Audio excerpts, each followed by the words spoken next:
I'm Jean Carson, 28 years old, and just a few weeks ago, my life flipped upside down when my dad was diagnosed with a life-threatening heart condition. My mom showed up crying, saying dad needed a specialist urgently and insurance wouldn't cover it. Without thinking twice, I handed over my gold credit card. This was for dad. No questions asked. A week later, while scrolling through Instagram, I froze. There was Madison, my sister, sipping cocktails on a luxury beach in Hawaii. I confronted her, and she just laughed. Chill, sis. I used your card, but only like $100,000. You make good money, right? I laughed and replied, my card has only $100,000. If you're watching this from your warm little bed, go ahead and hit subscribe. And tell me in the comments where you would spend $100,000 if it was your sister who stole it. Let me take you back, so you can understand just how twisted this really is. I've always been the safe bet in the family, the planner, the fixer. After graduating with my marketing degree from BU, I worked the register at a department store for nearly a year, sending out resume after resume and praying for a break. Boston's marketing world is cutthroat, and back then, I was drowning just trying to stay afloat. Eventually, I clawed my way into an entry-level job at Sterling & Company, one of the most cutthroat and elite marketing agencies in Boston. For 5 relentless years, I grinded. Late nights, thankless projects, zero shortcuts. I said yes when others ran, slowly turning scraps into gold and making a name for myself. Just 2 months ago, I got the promotion I bled for, senior strategist, along with a pay bump that finally reflected my worth. Over the years, I built flawless credit. The day I got approved for the gold card, I cried. It felt like proof that every smart, boring financial decision I'd made had finally paid off. While my coworkers were racking up debt on Gucci and spontaneous trips to Cabo, I stuck to a no-nonsense budget, no exceptions. I kept the card practically empty, transferring money only when absolutely necessary. I didn't trust anyone, not even the system. That habit? It started in college, after someone tried to steal my identity and nearly wiped my student account clean. My dad, Thomas Carson, is my whole heart. He was the beloved high school history teacher in Worcester for over 30 years. He was the type of teacher kids remember decades later. He drilled into me. Money's replaceable. Integrity isn't. Lose that, and you lose everything. Every Sunday, he'd sit me down and teach me about savings accounts, interest rates, emergency funds, stuff most kids wouldn't hear until adulthood. When I was 16, he marched me to the bank, opened a savings account, and made me save 20% of my paycheck from my lifeguard job. My mother, Linda, her relationship with money could best be described as toxic and theatrical. She grew up poor and swore she'd never look poor again. That meant brand names over bank balances, every time. Our house was a showroom of new furniture we couldn't afford, paid for with plastic and denial. She'd swap cars like shoes every 2 years just to impress the neighbors. Dad used to call it her version of financial Russian roulette. In high school, I found out she had secretly opened a credit card in Dad's name with a $22,000 balance. He didn't even know it existed. Dad forgave her again after she fake promised to get help. But the spending never stopped. She just got sneakier. And then there's Madison, 25, never held a job longer than a TikTok trend. She blew through a private college tuition studying communication, only to drop out senior year because, and I quote, it didn't vibe with her anymore. Since then, she's camped out in the basement, pitching one fake startup idea after another, none of which have made it past her vision board. Madison is undeniably Mom's golden girl. They bond over champagne taste and a shared allergy to responsibility. As a teen, Madison would steal my clothes, stretch them out, stain them, and act like I was the villain for caring. When I complained, Mom called me petty. Dad tried to play referee, but he never really won. By now, our family finances had hit rock bottom. though you'd never know it by looking at Mom's designer bag collection. Dad's pension was modest, and Mom's real estate career was mostly an excuse to dress up and gossip at open houses. What little savings they had was torched, some by Mom's impulsive crypto investments, the rest by Madison's college dropout stunt. I knew things were tight financially, but I didn't realize how deep the hole was until Dad collapsed. It all happened fast. Dad had been brushing off chest pain and shortness of breath for weeks, blaming it on just being 63. But then one afternoon he nearly passed out mowing the lawn. That finally pushed Mom to drag him to a doctor. The diagnosis? Severe aortic stenosis, plus an irregular heartbeat. Dangerous, time-sensitive, terrifying. He needed a specialized heart procedure. And of course, insurance didn't cover most of it. Their cardiologist mentioned a top-tier surgeon in Boston, someone known for innovative methods, but no insurance accepted. The total bill? Over $95,000, cash up front. 3 weeks ago, Mom showed up at my place, uninvited, shaking and red-eyed, holding a thick folder of paperwork like it was her last hope. "Jean, I don't know what to do," she sobbed as I poured her tea. "The doctor says if we wait more than a month it might be too late," she whispered. I sat next to her on the couch, flipping through the diagnosis papers. "Did you look into other doctors, ones your insurance might cover?" I asked cautiously. "We've tried everyone," she said. "Only Dr. Reynolds has the numbers to give your dad a real shot." She grabbed my hand like a lifeline. "Jean, is there any way you could help, just until the loan goes through?" "We've applied for a medical loan, but the approval could take 2 months," she added. I froze.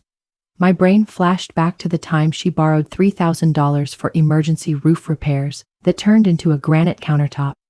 That money took over a year to get back, after awkward calls and guilt-laced conversations. "I don't have $95,000 just lying around, Mom," I said honestly. Her eyes lit up. "What about that gold credit card you mentioned, the one with the high limit?" "Just a temporary thing. I swear we'll pay back every dollar," she insisted. I went to my room and stared at the gold card. It suddenly felt heavier than metal. This wasn't about Mom's drama or Madison's schemes. This was Dad. This was life or death. I came back into the living room, holding the card like a contract. "Only for Dad's treatment. I want receipts for every charge." "Of course, sweetheart," she said, hugging it like it was holy. "Thank you for saving your father." She hugged me tight. And for a moment, despite my instincts, I felt proud to be able to help. As she stepped out, I warned, "Remember, it's got a high limit, but I keep the balance near zero. Text me before using it so I can move money over."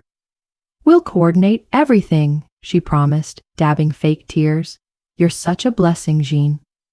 I watched her drive off, part of me hopeful, the rest screaming, "Don't be stupid."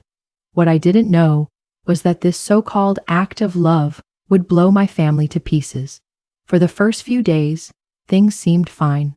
Mom sent texts with vague updates like, "Appointment confirmed," and "Dr. Reynolds is optimistic." "Your father's being so brave," she wrote. "The doctor says we caught it just in time." Meanwhile, I was buried in the biggest campaign of my career, rebranding a Fortune 500 bank. If we nailed it, my firm would explode. I was practically living at the office, power napping on a conference room sofa, scarfing down takeout, and surviving on caffeine and adrenaline. I barely had time to shower, much less visit my parents who lived an hour away. On day 5, I finally carved out a lunch break and called Dad. "Hey Dad, how are you feeling? Mom said the new specialist seems hopeful." Silence. Then, "What new doctor?" "I've just been seeing Dr. Mitchell, same as usual." My stomach dropped. "Wait, weren't you supposed to see Dr. Reynolds in Boston?" "First I've heard of him," Dad replied, confusion creeping into his voice. "Linda said she was looking into options, but nothing's been booked." I switched the topic quickly. I didn't want him stressing. but something was seriously off. That night, bone-tired from work, I did something I hadn't done in days. Opened Instagram before bed. The first post stopped me cold. It was Madison, grinning on a sunlit beach, cocktail in hand. Caption: surprise trip. Sometimes self-care looks like first class and piña coladas. Sarke blessed na VIP treatment. It was posted that morning.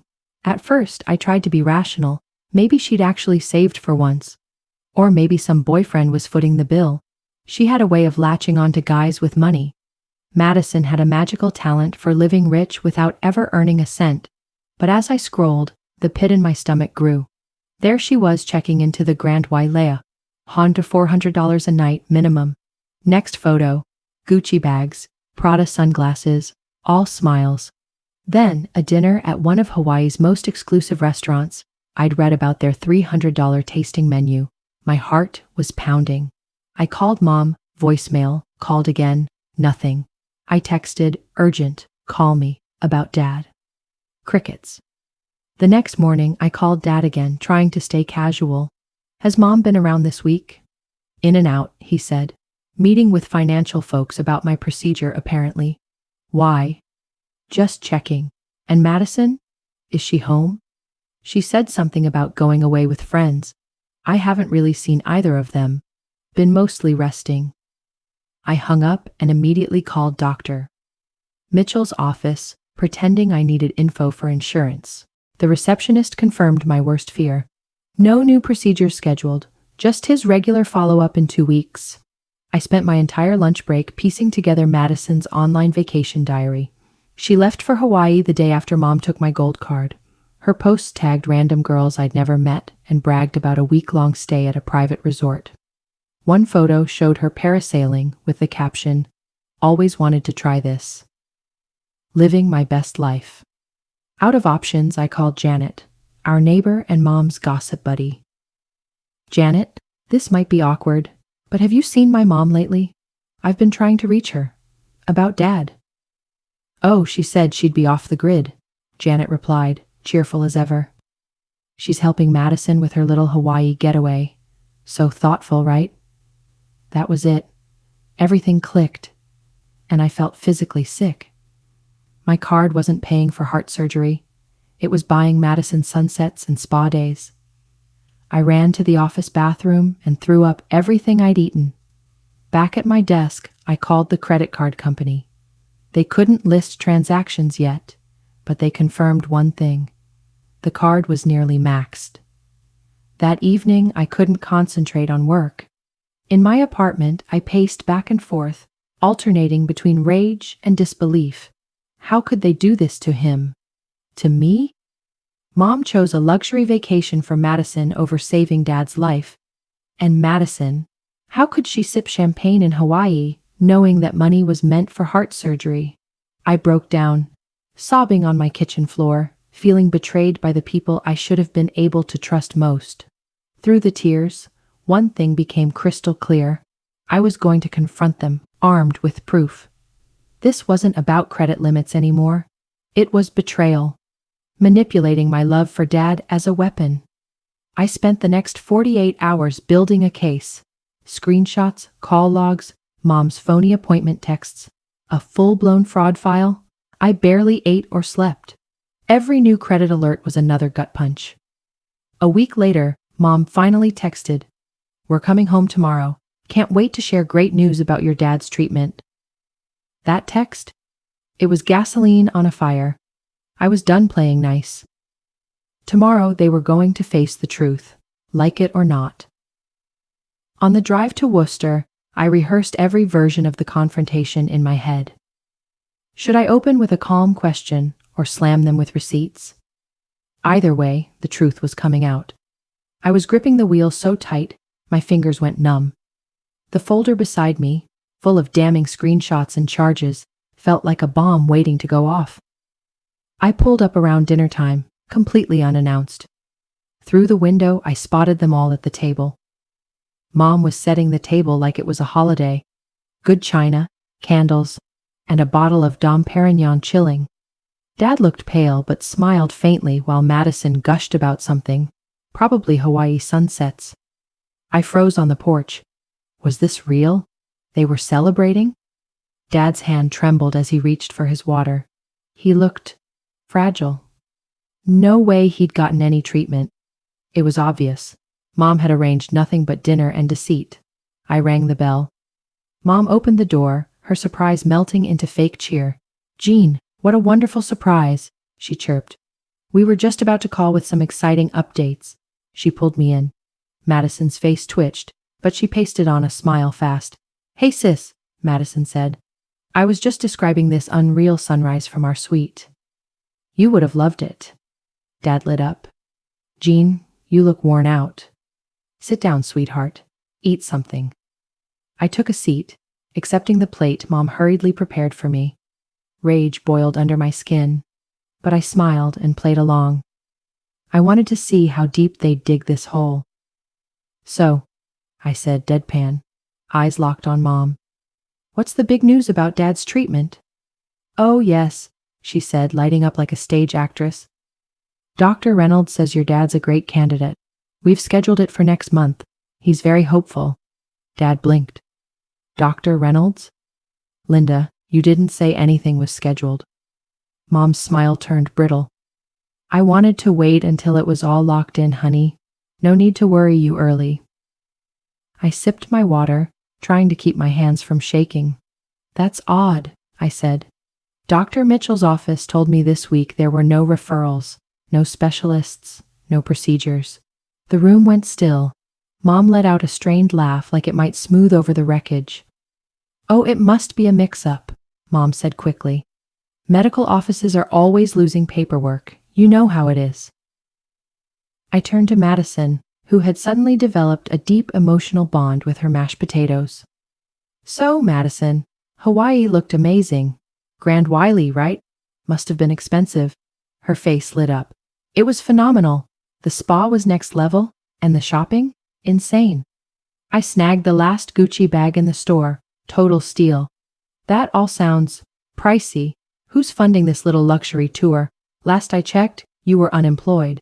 She glanced at Mom. Mom gave her a subtle, almost smug nod. "Well," Madison began, smirking, "we were going to tell you eventually. Mom said I should be the one to break it." She took a sip of wine like she was announcing a sale at Bloomingdale's. "I used your card, but relax. It was just around $100,000. There's still room for Dad's stuff, obviously," she added, like that made it okay. I sat there, stunned. The casual way she confessed to grand theft, as if I should be flattered, left me speechless. Dad dropped his fork. "You did what?" His eyes darted between Mom and Madison. "Thomas, please, don't get worked up," Mom cut in. "It's bad for your heart." "Jean did offer to help. We're still using the card for your treatment. It's fine." But Madison's been under so much pressure. Her therapist said a getaway would help her reset mentally. "What doctor?" I asked. "Dr. Feldman, my therapist," she shot back. "He said I was close to a mental breakdown over my career. Or lack of one." I pulled out my folder and laid the evidence on the table. Madison's luxury vacation, front and center. "So, instead of saving Dad's life, you booked a spa retreat for Madison using my card." "Now, Jean," Mom said sweetly, "you're being a little dramatic. Life isn't so black and white. The loan's still pending, and Madison really needed this break. You're doing well financially. Can't you be happy for her? You have a good job, Jean. You always bounce back. Let your sister have something for once." Dad silently flipped through the photos. His face shifted, first confused, then betrayed, then furious. "Linda, you told me you were scheduling consultations," he said, his voice cracking.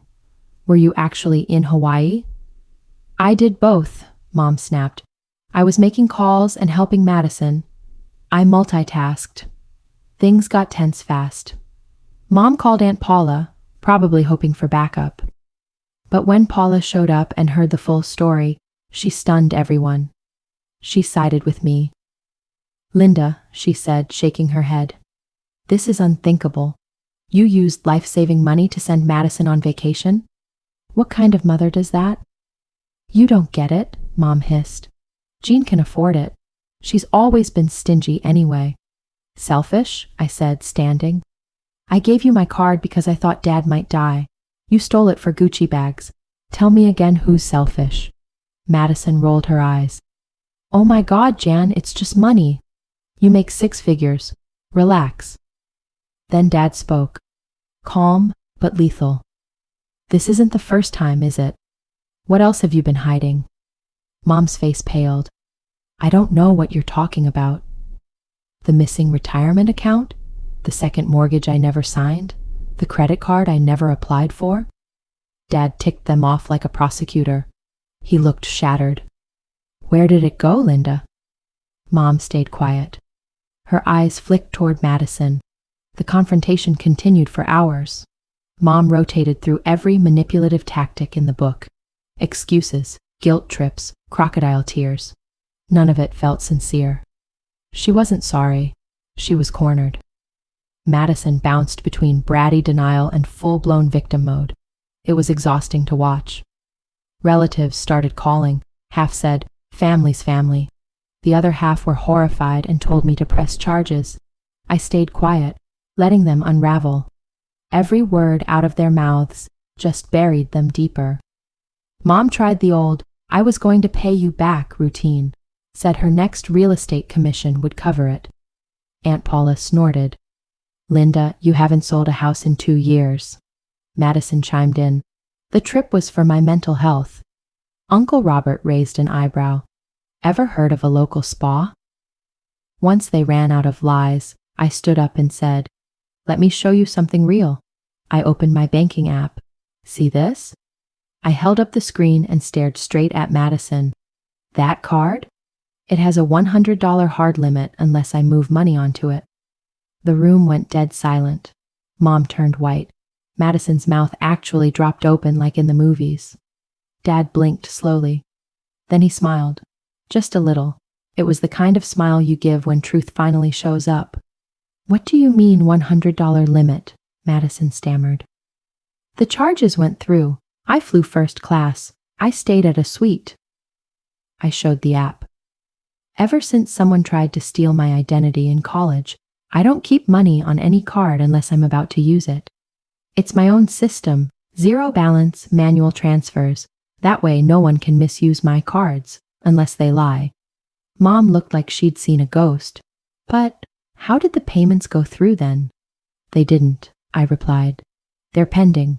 Cards auto-approve big-name merchants for a while, then they bounce. If the money's not there within 72 hours, it reverses and reports as potential fraud. Madison's face twisted. So, none of it went through? I nodded. Exactly. You used a card without permission. That's called fraud. I didn't finish the sentence. I didn't need to. The silence said it all. Madison bolted to the bathroom. Seconds later, vomiting. Mom dropped into a chair like a puppet with its strings cut. Dad leaned over and gently took my hand. You knew? Not from the start, I admitted, but I caught on fast. I called the card company days ago. I just wanted to see how far you'd take it. Mom came back from the bathroom, looking pale and frantic. Jean, we have to fix this. Just transfer the money, please. I laughed, sharp and cold. You lied. You stole my card, and now you want me to clean up the mess? But Madison's in serious trouble now, Mom cried. They'll call it fraud, Dad cut in, voice hard. Because it is fraud, Linda. You could have destroyed her credit, her career. You stole from your own daughter. Mom flipped the script again, tears in full force. Jean, baby, I'm your mother. I've done everything for you. You can't do this to your family. We'll be ruined. For a split second, that old guilt crept in, the trap I'd fallen into my whole life. But this time, something was different. I didn't feel weak. I felt done. I pulled out my phone, opened the fraud hotline, and hit speaker. Hi, this is Jean Carson. I'm reporting fraudulent charges on my gold card, number ending in 4735. Mom lunged for my phone, wild-eyed, but Dad grabbed her wrist and shook his head, quiet but firm. Yes, I'm reporting fraudulent charges from Hawaii, I said into the phone. My card was stolen and misused. I stared straight at Mom. I have every receipt, every screenshot, every message you'll need. When I hung up, I calmly picked up my bag. This chapter was over. Mom collapsed on the couch in tears. Madison stumbled in from the bathroom, looking like a raccoon in meltdown. "You can't just leave!" Madison shrieked. "The hotel said they'll press charges if the bill bounces." "You're 25, I said coldly. "Act like it. Actions have consequences." "They might arrest me," she cried, full-on panic mode. "You should have thought of that before stealing all of my money," I snapped.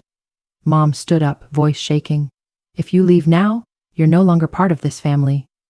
Dad stood beside me, his voice steady. "No, Linda. If Jean walks, it's because you both forced her to. And if she goes, I'm going with her." I walked out in silence, Dad's words wrapping around me like armor. I'd never felt stronger. The drive home was a swirl of emotions: relief, rage, heartbreak.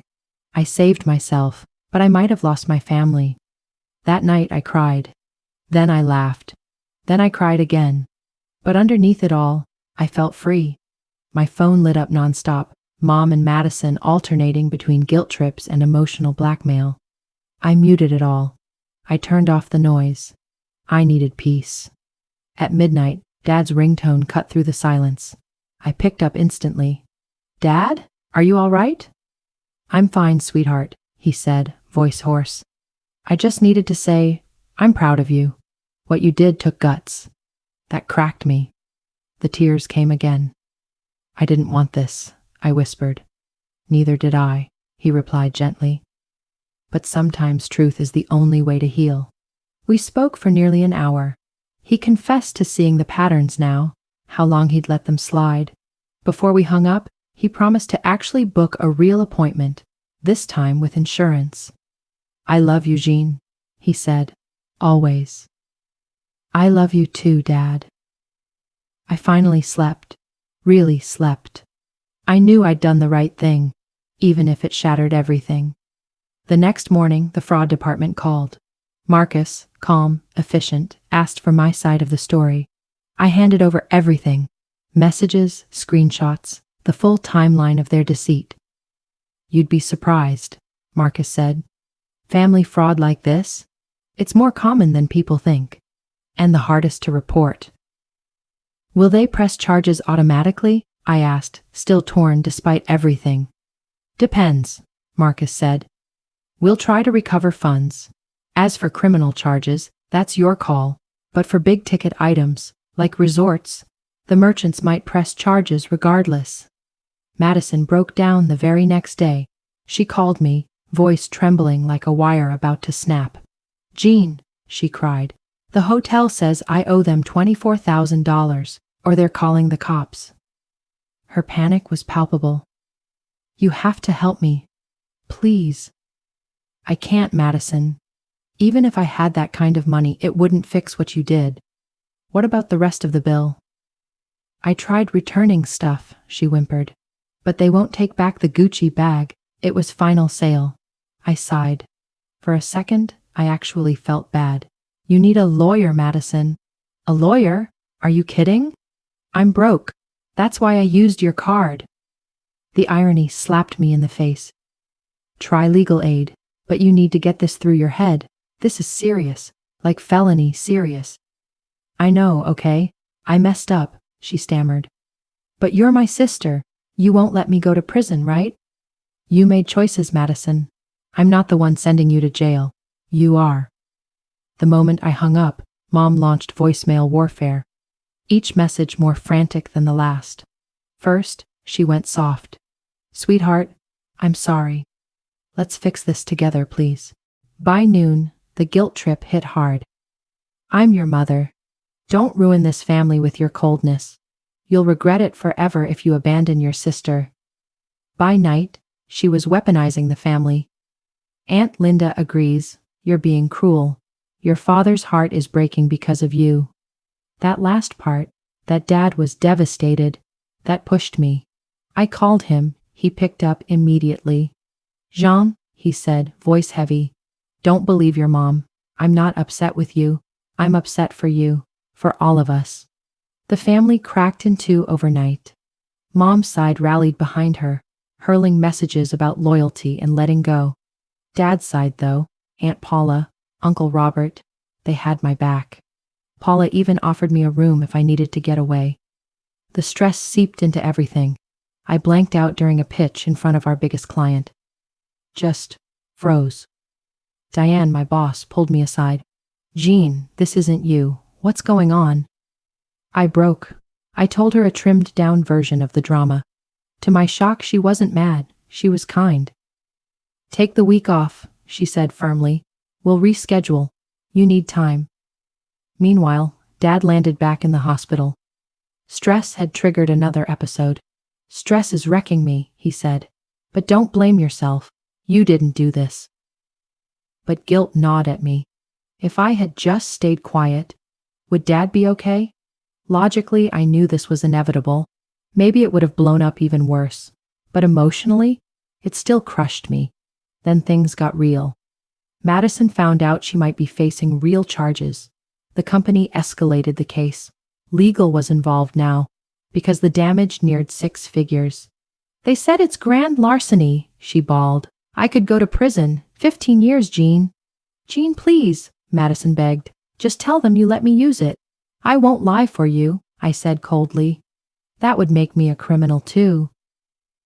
Just say you changed your mind. It's not like anyone got hurt, she insisted. That's not how the law works, I snapped. There are emails, texts. It's obvious you stole it. Mom ramped up her manipulation. Subtle at first, then shameless. She got Dad to move downstairs under the excuse of bad knees, just so she could control who he talked to. Soon, his phone needed to stay off for his rest, and suddenly, I couldn't reach him. It wasn't until day 3 that I realized she was filtering his calls. Anyone who didn't agree with her? Blocked. I finally reached him by spoofing my number. His voice was drained. Jean, he said softly, your mother thinks if you just give in, things will go back to normal. But our normal was broken, he added. She just doesn't want to admit it. I started therapy with Dr. Winters because honestly, I was unraveling. I crumbled during our first session, full sobs. I feel like I broke my own family, I whispered through tears. Dr. Winters was calm. Your family cracked long before this.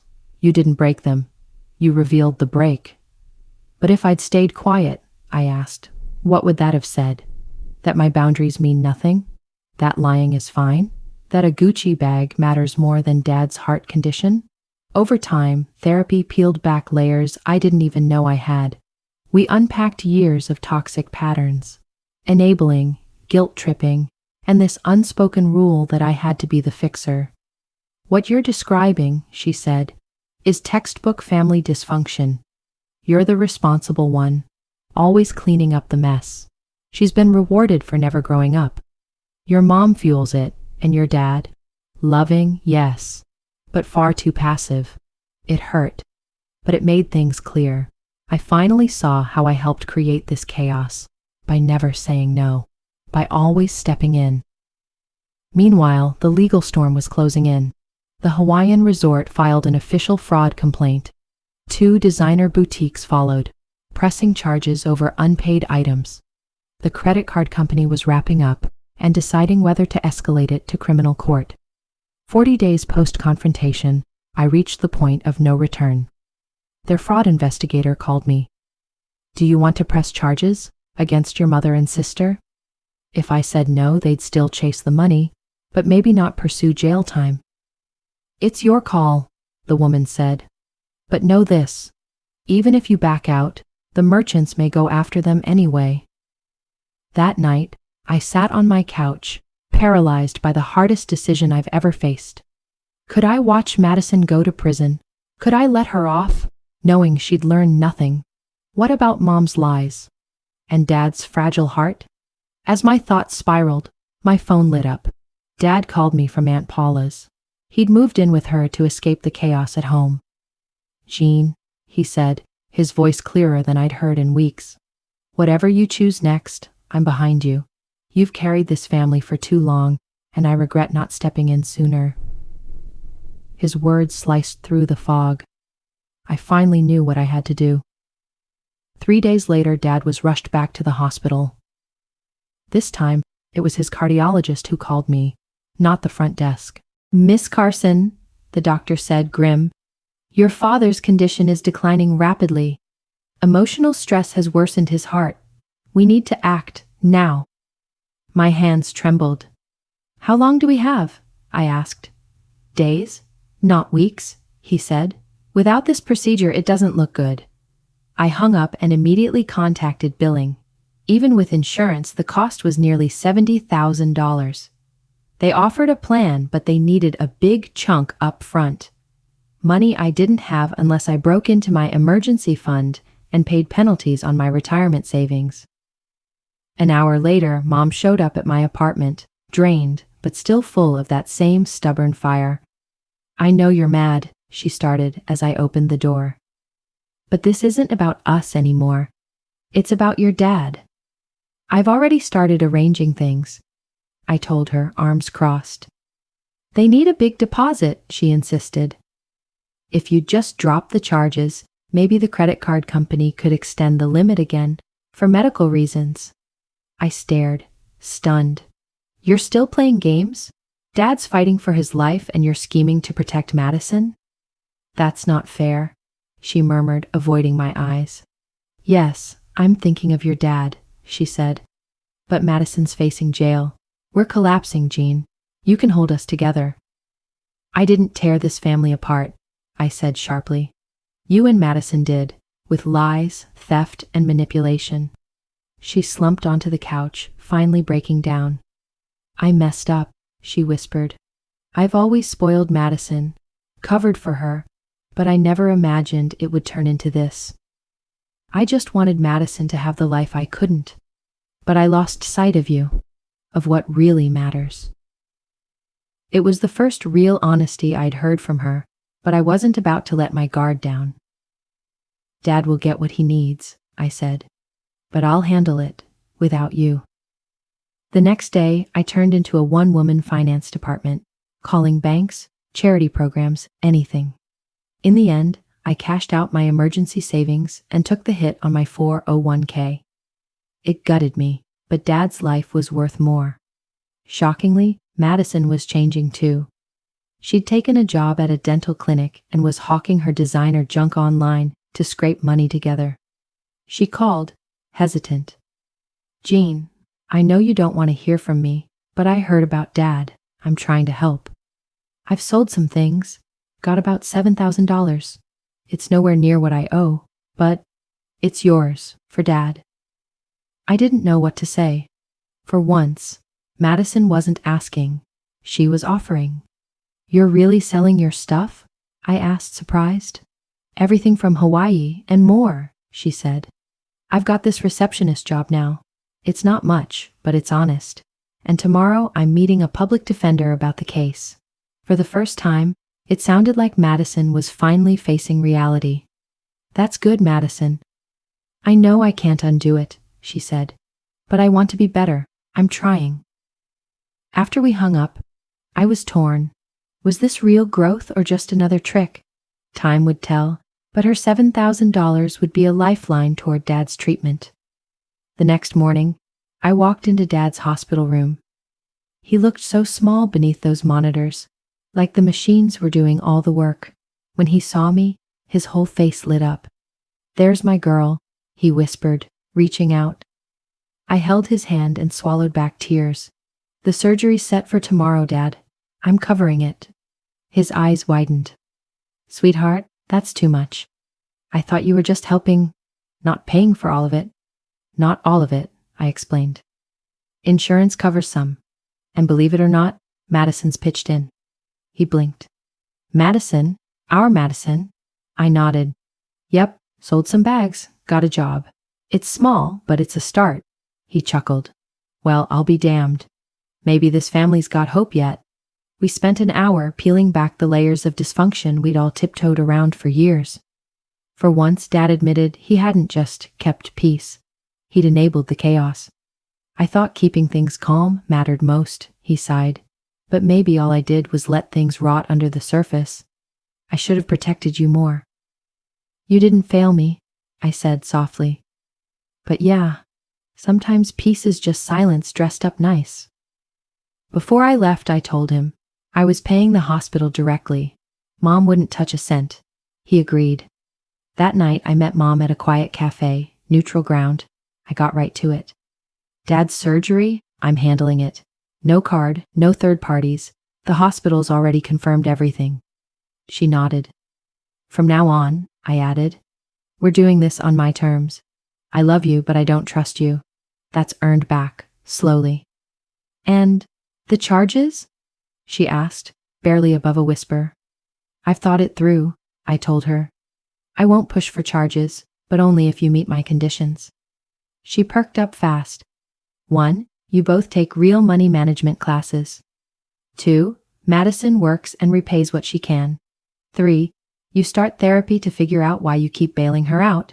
And 4. Dad gets full transparency with family finances. No secrets. Her expression flickered, relieved but wary. That's a lot. No, I said. It's the bare minimum, and these aren't punishments. They're how we start healing. After some back and forth, she agreed. I warned her, break any of these, and I won't hesitate to press charges. The next step was the one I dreaded most. Family therapy. I booked a session with Dr. Winters, who specialized in deeply rooted family dysfunction. All 4 of us showed up. Dad had to be wheeled in from the hospital, but he insisted on being there. He said if we were finally going to have this conversation, he wanted to hear it with his own ears. The air was thick with tension, but slowly, truth started to surface. Painful truths that had lived in silence for decades. Linda, Dr. Winters said gently, you've been trying to rewrite your own past by overcompensating with Madison. And Thomas, she continued, you associate financial conflict with trauma. You've been avoiding it your entire adult life. These patterns don't excuse betrayal, she added, but they can explain the blind spots that led you here. By the end, we weren't healed, but we weren't hopeless either. For the first time, I saw a version of us that could possibly become a real family. The path forward was messy and uncertain, but I walked out of that room with something I hadn't felt in a long time: cautious hope. Driving back to Boston, I kept thinking. One decision, handing over my credit card, had detonated years of buried resentment, but also cleared the ground for something new.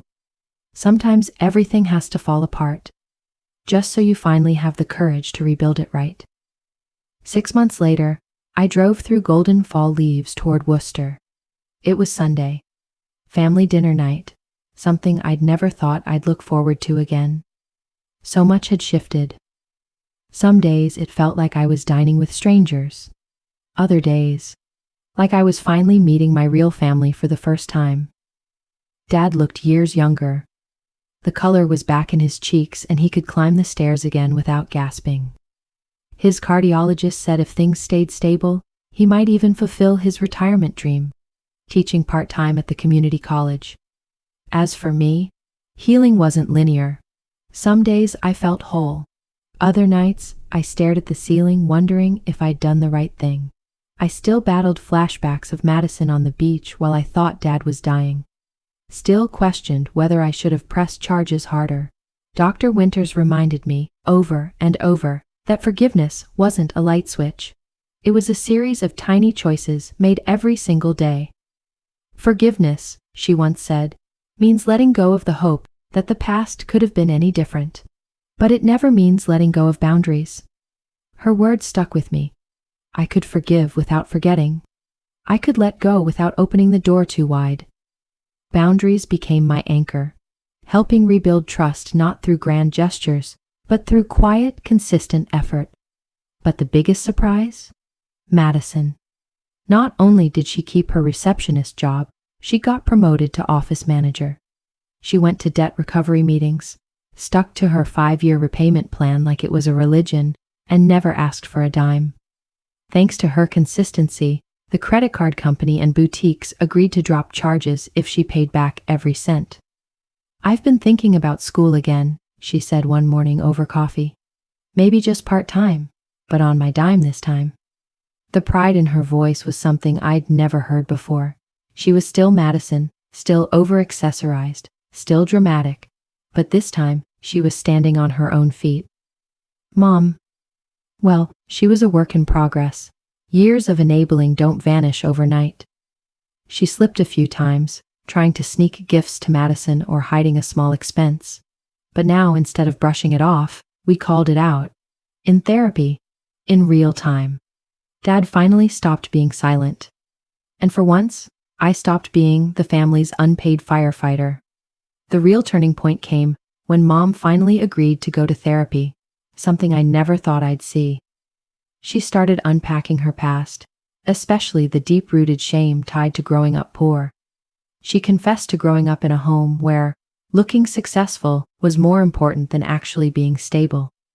Her mother had hidden overdue bills in cookie tins and bought handbags instead of paying for heat. "I didn't even notice I became my mother," she said one day, tears in her eyes, during a family session that cracked something open in all of us. "I wanted so badly for Madison to have everything I didn't, that I forgot to give her what she actually needed. Accountability." My own financial journey had changed too. Paying for Dad's surgery had wiped out my safety net.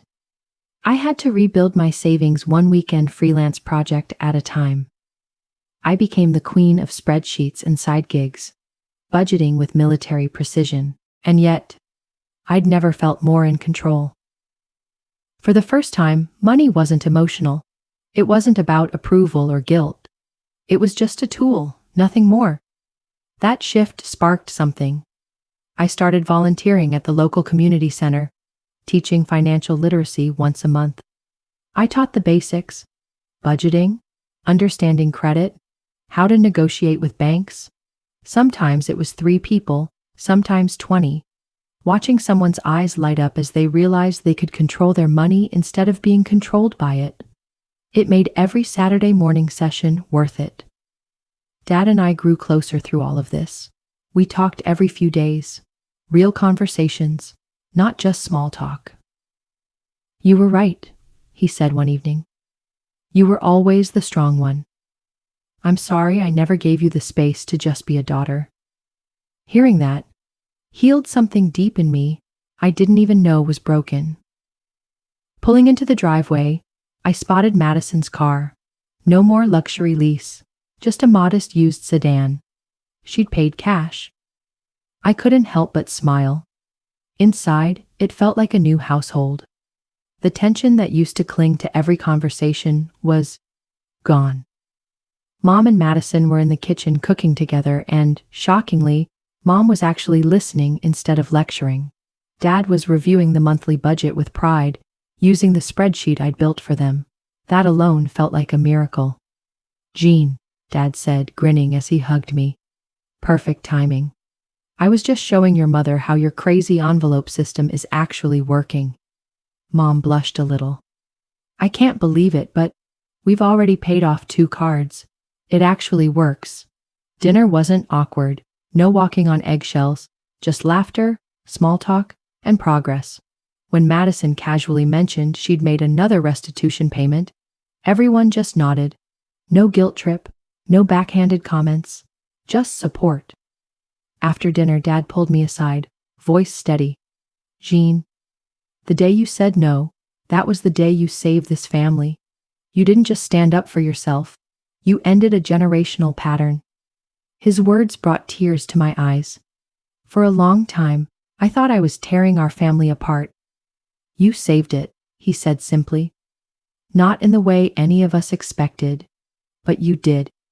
Later that evening, as I drove back to Boston, I reflected on the unexpected path my life had taken. A year ago, if you'd told me a betrayal would spark the beginning of our family's healing, I would have laughed in disbelief. But this experience taught me, real love isn't about protecting people from discomfort. Sometimes it's about letting them face the storm they created. Boundaries aren't walls to shut people out. They're fences with gates. They define where love ends and self-preservation begins. Of course, it wasn't some perfect ending. Trust was fragile, like fresh paint on old wood. We were still learning how to speak, listen, and exist without slipping into old habits. And yeah, there were missteps, slips, awkward silences, moments of tension. Healing isn't linear, but for the first time we weren't just pretending. We were a real family, messy, raw, honest. If you've ever faced family betrayal or found yourself always being the responsible one, I hope my story gives you courage. Setting boundaries isn't harsh. It's holy. It's the foundation of healthy love. Forgiveness doesn't mean letting someone hurt you twice. It means setting down the weight of resentment, but keeping the lessons carved into your bones.